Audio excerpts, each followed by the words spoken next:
Nagbabala naman ang Office of Civil Defense sa posibleng pagragasan ng lahar sa mga lugar na nasa paanan ng Bulkang Kanlaon sa Negros Island, bunsod ng malakas na pag-ulan dahil pa nga rin po sa habagat.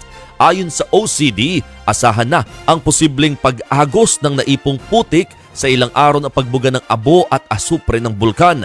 Kaya naghahanda na rin daw sila kung sakaling kailanganin ng ayuda sa mga apektadong lugar. Nagpatupad na ng preemptive evacuation ng lokal na pamahalaan ng Las Castellanas sa Negros Occidental sa ilang sitio na nasa paanan ng nag-aalborotong bulkan. Habang sa Canlaon City, may mahigit 140 pamilya na rin ang inilikas. Sa kalapit na syudad naman na Himamaylan, inilikas na rin ang ilang residente sa mga lugar na posibleng bahain dahil sa malakas na buhos na ulan. Ayon po sa FIVOX, nananatili pa rin sa Alert Level 2 ang Canlaon Volcano.